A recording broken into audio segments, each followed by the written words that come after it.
We're going to hit the new week running fast. 5 things I learned from Tennessee football spring practice.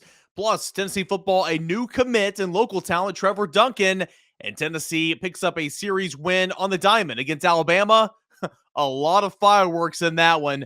We're loaded up on a Monday here on Locked On Vols. You are Locked On Vols, your daily podcast on the Tennessee Volunteers. Part of the Locked On Podcast Network, your team every day. Hey everybody, welcome into this new week, this new edition of Locked On Vols. So glad to have you guys along for the ride and hanging out with me here today. I am your host, Eric Kane. You can find this podcast on Twitter @_Kaner and @Locked On Vols. And it's 5 days a week whenever you wake up on YouTube and wherever you get your podcast. New to the show, welcome to it. I do radio in Knoxville, Tennessee. I write for VolQuest.com. and I cover the University of Tennessee. Hey, what we do every single week on Tuesdays is Twitter Tuesdays. It's when you take over the show. Any questions, comments, concerns, Tennessee football, spring practice, Tennessee baseball, basketball, recruiting. Recruiting's heating up right now. Recruiting is about to have a big month. You let me know, and we'll talk about it on tomorrow's show. DM me any questions, comments, concerns, whatever you got @_Kaner and @Locked On Vols. I will record later tonight, and we will set it up for a Tuesday show. So we have got a lot to discuss here on a Monday, and let's get things started. 5 things I learned from Tennessee football spring practice. A lot of these we have already discussed. A lot of these we've gone over ad nauseum, but let's reset them here for the new audience. Number one thing that I learned, and these are probably the 5 biggest things. I wouldn't say necessarily in order, but these are pretty much the 5 biggest things that I learned. And we'll continue to talk Tennessee football spring practice, biggest freshman that stood out to me, all that and more. But number one will be Jaylen Hyatt. He's back. He's back on track. He's ready to play. Jaylen Hyatt was one of the bright spots in Tennessee's 2020 COVID season a couple years ago. Had a couple of touchdowns, was a deep threat target, and you just knew that when Josh Heupel's system came in with the new coaching regime, all we talked about last offseason was Jaylen Hyatt's going to blossom. Jaylen Hyatt's going to love this system. He's going to have great numbers. That never materialized. He spoke earlier this spring about how he got complacent, how he wasn't working like he should have been, and ultimately he got passed over in that 3-man wide receiver starting rotation, which was Cedric Tillman, Javonte Payton, and Bayless Jones. And then, of course, Jaylen Hyatt was your 4th guy there, first guy off the bench. But now there's opportunity, and he's been working really hard. He's put on 20 pounds. He's up to 184 pounds since January, and he has had a really, really good spring practice. He's had a really, really good offseason. So I think it's because of an attention to focus, a resetting of the focus, working hard, obviously, in the weight room, and you're seeing the fruits of that labor out there on the field this spring.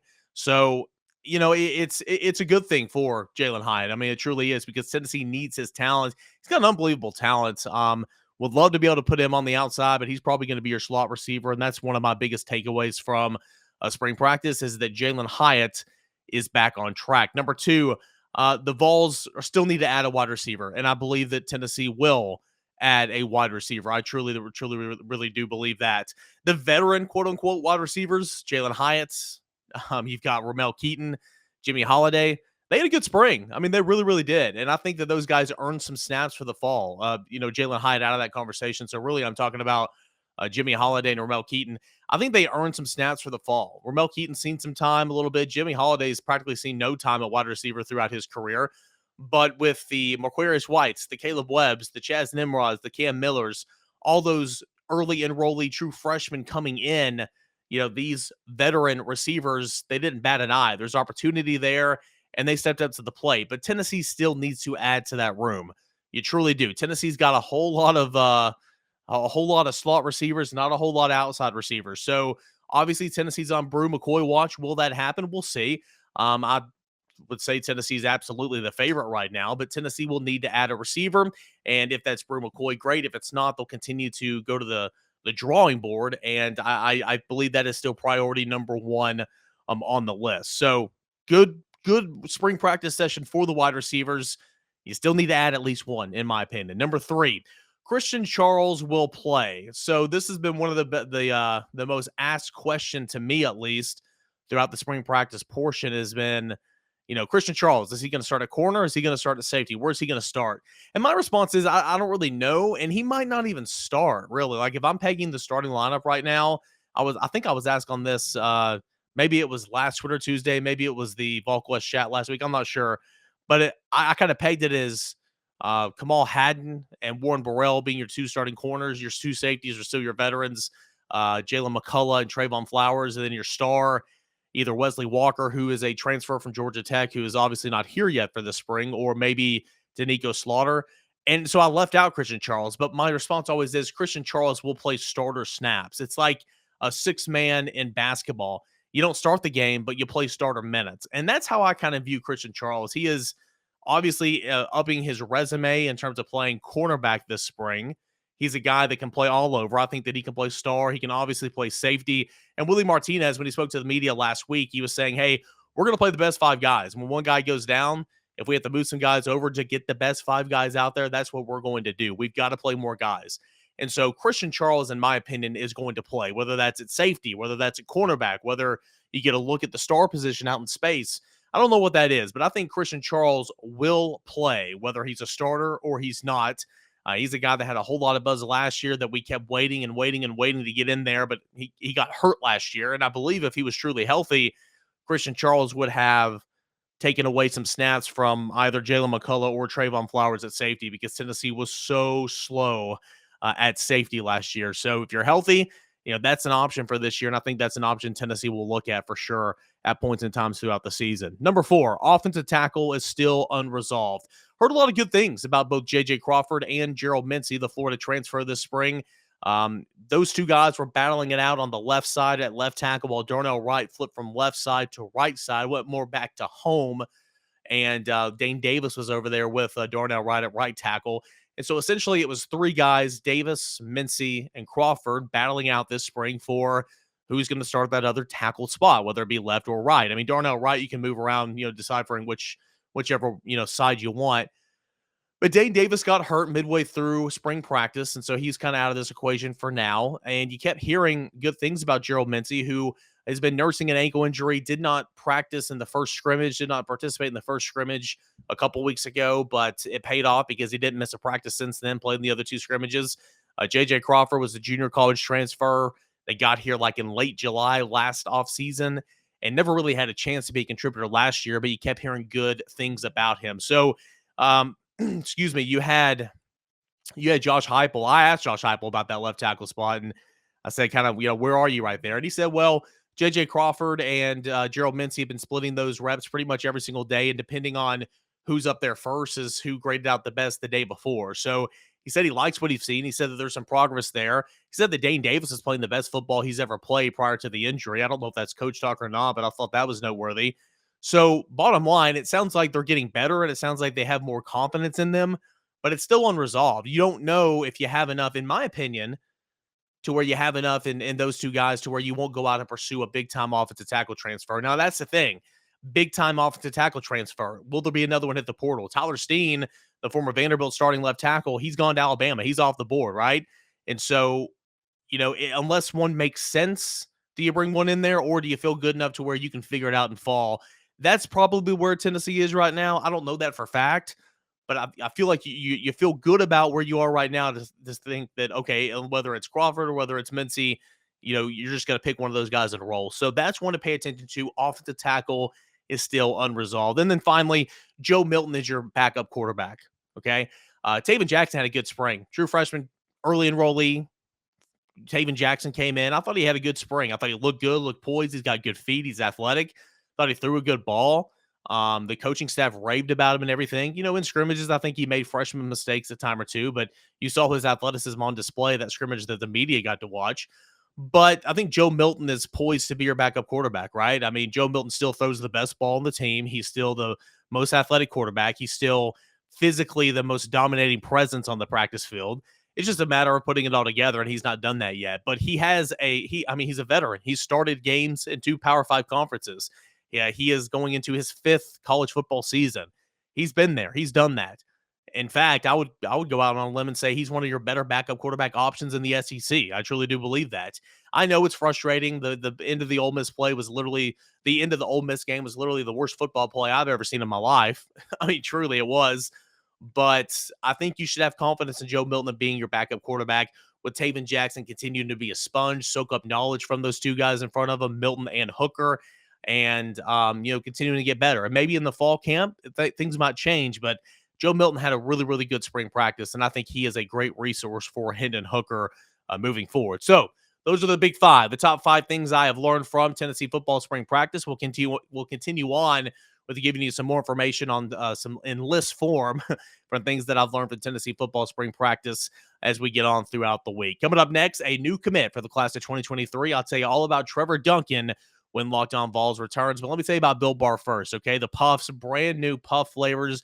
They are fantastic. They are potentially the best tasting Built Bars that are out there. Covered in 100% chocolates, just like every single Built Bar is. They are infused with marshmallows, cinnamon, and all types of protein, okay? 17 grams of protein compared to 240 calories that you get in a normal candy bar. But, a Built Bar's got only about 130 calories on average. Only 4 grams of sugar, only 4 net carbs, but again, 17 grams of protein. It is the perfect snack that's an alternative to a candy bar. And with swimsuit season right around the corner, spring break season, really, we're past spring break season. We're heading to the beach here soon. I know I've got 2 beach trips planned for the month of May. Yeah, so I'm going to miss a little bit of time here coming up, and I'm going to be packing me some Built Bars in the bag.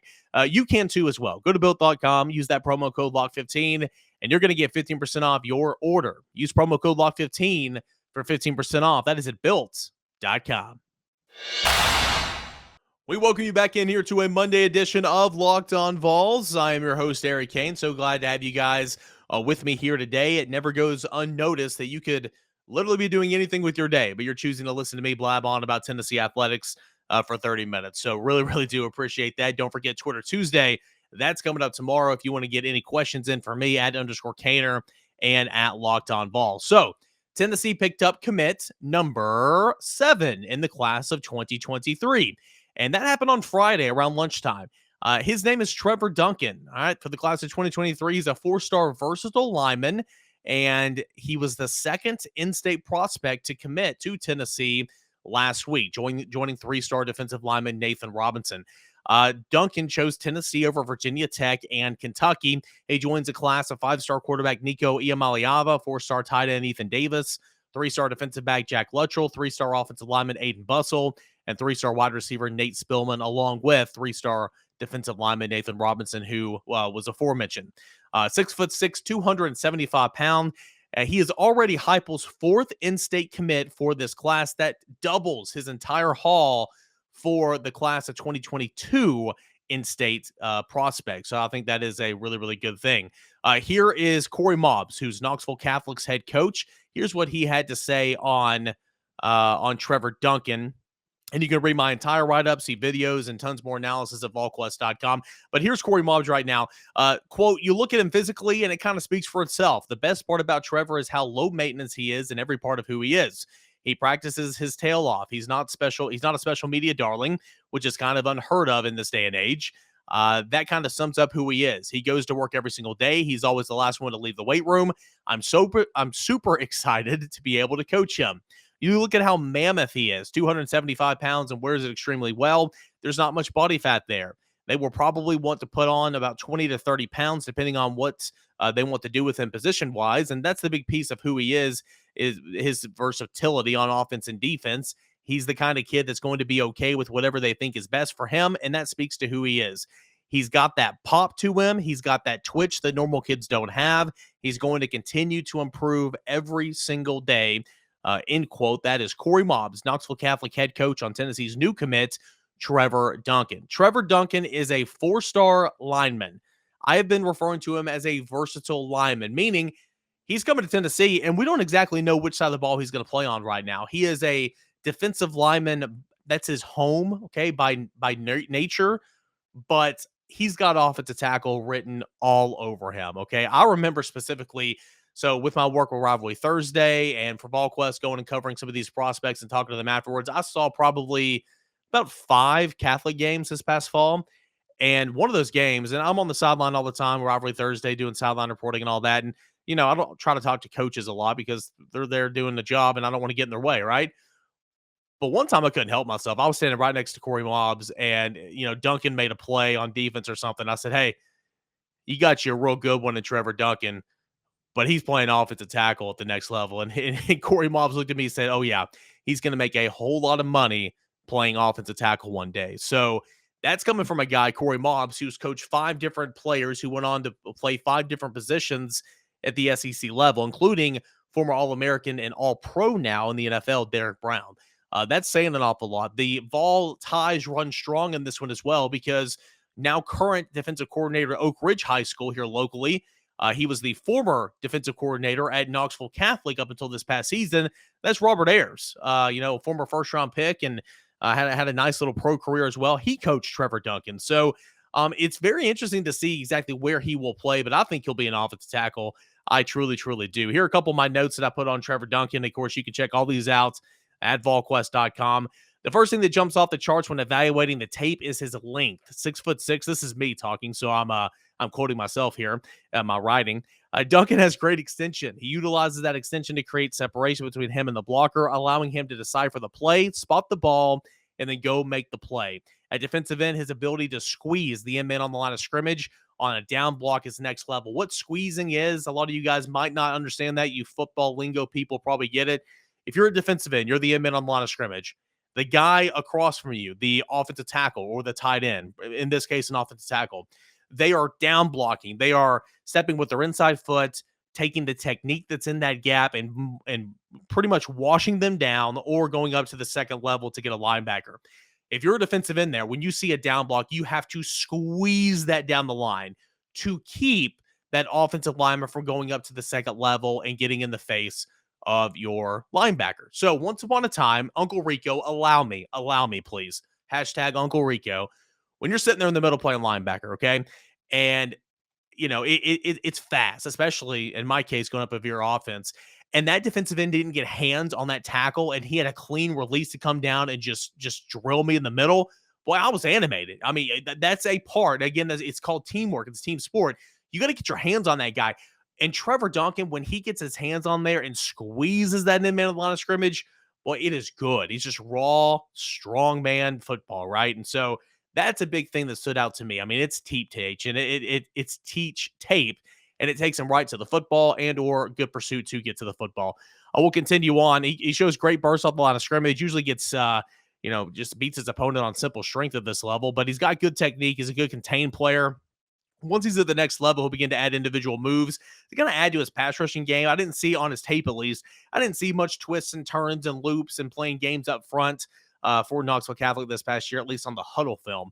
Again, the lineman's versatile. He's more polished on defense, but boy, he can play some offense at the next level. He has played a lot of offensive line at Catholic, but I think that this upcoming season will be big for him to continue to refine his talents there. He's more raw, but he's got everything Glenn Ellerbe wants in an offensive tackle. That is length, athleticism, and really, really good feet, and a guy that can get up to the second level, and that's what Trevor Duncan can do. So, meaning for Tennessee in the short term, could he come in and play right away in 2023? I doubt it. He's got to add about 25 to 30 pounds.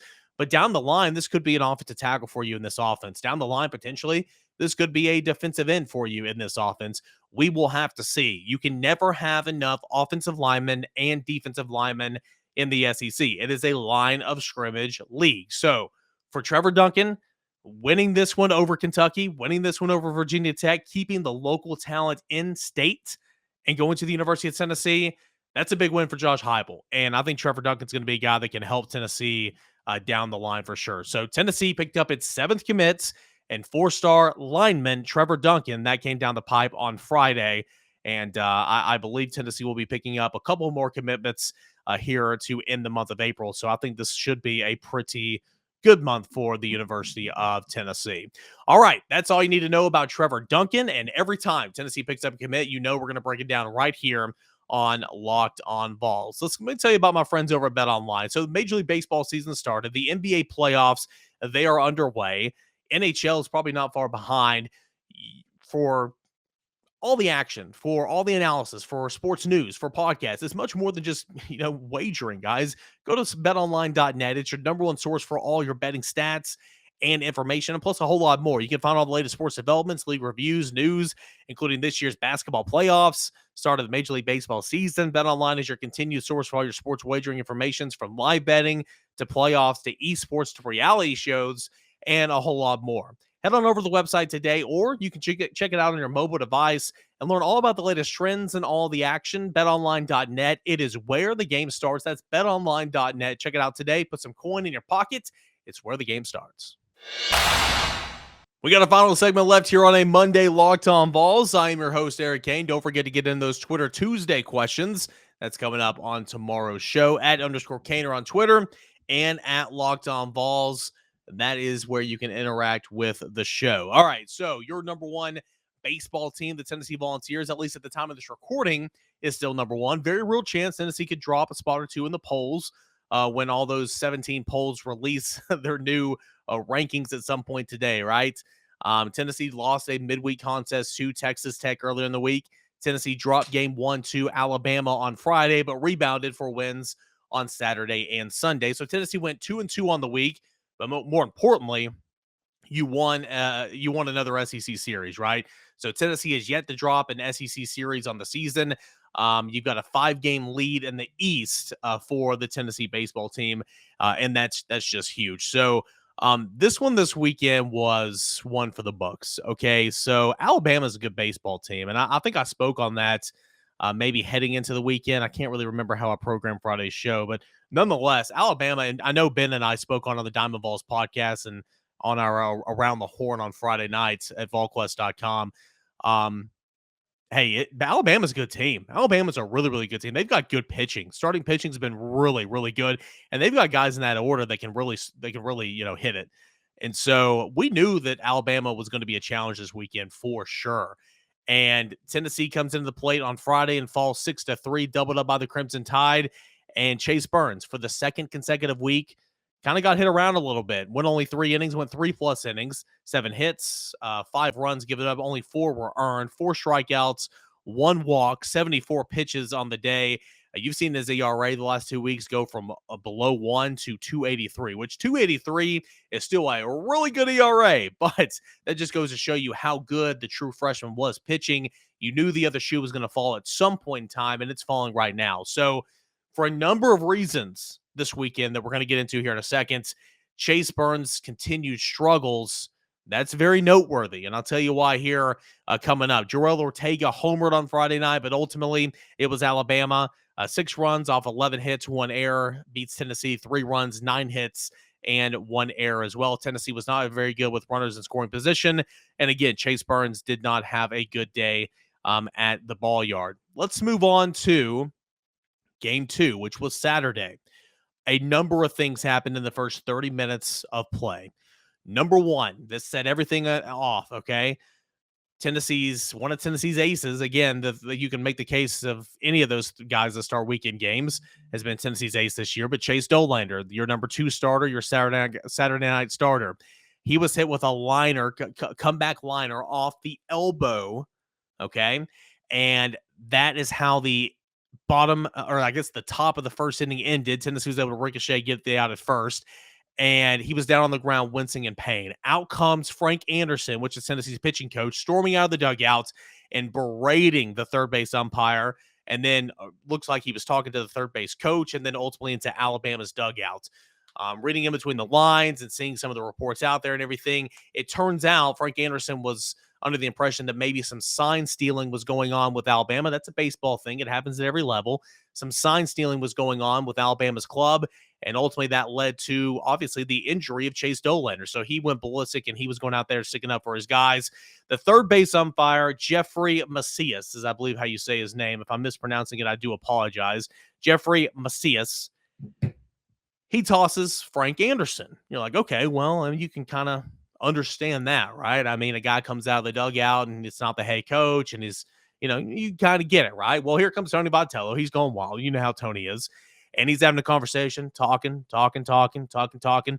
Ultimately, third base umpire steps back and throws him out. And then Tony Vitello goes ballistic, okay? I'm sure you guys watch the games. You've seen all the videos circulating on social media. You've seen the chatter on Twitter. Maybe you listen to John Wilkerson on the radio. I don't know. But ultimately, if you haven't heard what happened, here's the Cliff Notes version. So Tony coming out there, sticking up for his pitching coach and his mentor, Frank Anderson. Frank Anderson's toss. Tony's talking. It looked civilized, all things considered. Jeffrey Macias throws him out of the ball game, and then Tony goes ballistic, goes up there, bumps him with his chest, and then he leaves the ballpark because obviously he's been ejected. Couple things here. Number one, Macias flopped like a little soccer player, and then he ran away. Number two, and this is most important, I don't care what the circumstances are, you can't bump an official, you can't bump an umpire, can't do it. Number three, there's a big time history here. So Jeffrey Macias, I believe, again, if I'm mispronouncing his name, I do apologize. He was on the crew in Omaha during the Texas-Tennessee game that tossed Ross Kivitz. He was the home plate. He's the crew chief of this guy that was here this weekend, this crew that was here this weekend. He was behind the plate on Friday nights, and according to some reports, he missed 58 pitches in terms of ball strikes. He just missed them. So had a really, really bad night behind the plate. And of course, there was some chirping going on both sides to Jeffrey Macias there. And so there was a chip there. You knew this was coming. Number one, from what happened in Omaha last year with Ross Kivitz on that crew chief and on that crew there. Number two, he was behind the plate last night and he was just getting tired of it. And number three, he was the guy that ejected both Frank Anderson and both Tony Vitello. Like, who are you, man? I mean, come on. And then he made it all about himself this weekend. Later on in the game on Saturday, he told Tennessee, after doing it for 33 regular season games, one game the night before, and ultimately, again, half the game on Saturday, oh, the fur coat thing, you can't do it on the field. You'll have to do it in the dugout. What? Why now? Literally, why now? There's been home runs happening before. Joel Ortega hit a home run the night before. Like, what's the issue here? Why are you making it about yourself? So whatever the case may be, it was Josh Elander who was the acting head coach for the remainder of Saturday's game and Sunday's game because Tony Vitello, ultimately, it's a 4-game suspension. He missed Sunday's finale. He'll miss Tuesday's midweek game against Bellarmine, I believe. And then he'll miss Friday and Saturday's contest in Gainesville before Game 3. Frank Anderson, an assistant coach, anytime you get ejected from a ball game, this is just a base rule. Anytime an assistant coach gets ejected from a ball game, they are suspended for the next game. So Josh Elander, the recruiting coordinator, and Ricky Martinez, volunteer assistant coach, they teamed up and led the ball club to wins on Saturday night and Sunday. And ultimately, Tennessee will get back Frank Anderson, and he and Elander will split the head coaching duties for the short term. But what a crap fest that was, right?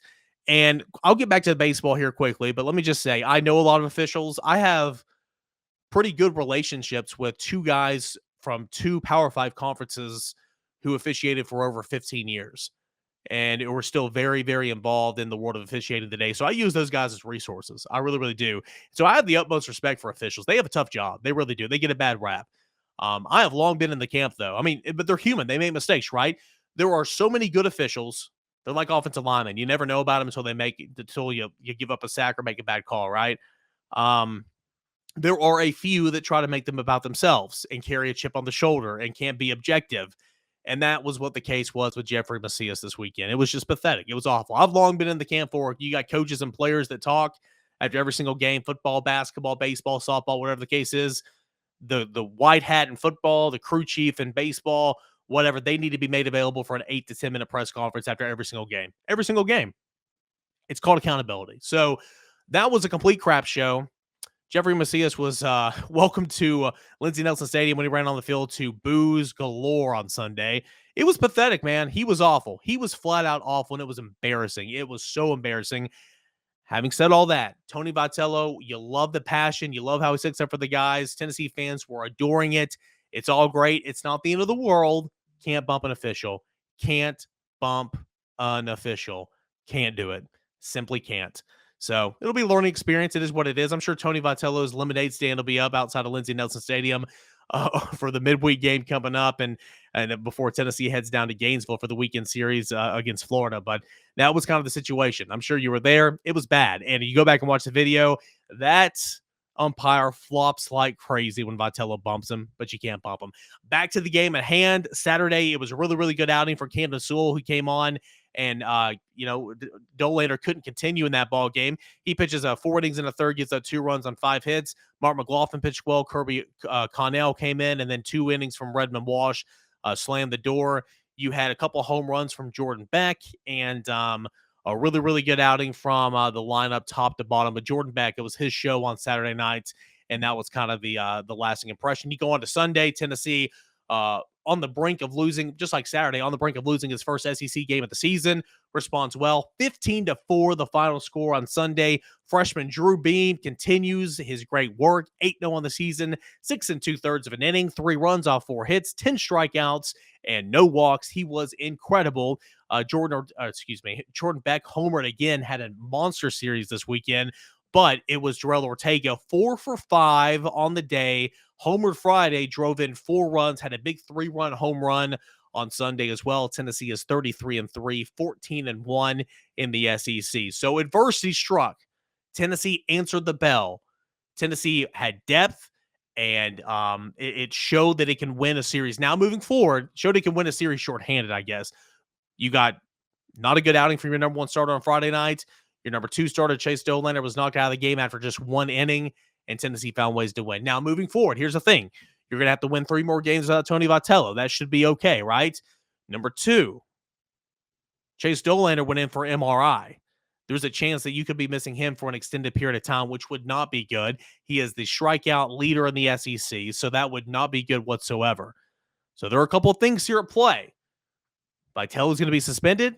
You could miss out with Dollander for quite some time, and that just makes the progression of Blake Tidwell all the more important as you move on throughout the season. So tons and tons to get into with Tennessee baseball. We'll continue to break it down here on Locked On Vols. If you check out the Diamond Vols podcast, we'll have one coming up later today and on Thursday. But that's going to do it here for a Monday show. A whole lot to get into. We hit it as fast as we could. Thank you guys so much for tuning in and hanging out with us here today. We'll do it again for Twitter Tuesday tomorrow. Get in those Twitter Tuesdays. Also, that's an _Caner and Locked On Vols. So anything you got for Twitter Tuesday, we'll hit it tomorrow. Dive in those DMs. Also, I haven't looked at the Apple Podcast reviews in quite some time. If you go to Apple Podcasts and leave Locked On Vols a review, so many good ones. Thank you so much. I haven't been soliciting for those in quite some time. There are a couple of really bad ones on there. So let's go on there. If you feel so inclined, you like what we do here, go on there, leave us a positive review. Would really appreciate it. The rating, 5-star rating, all that, that's fantastic.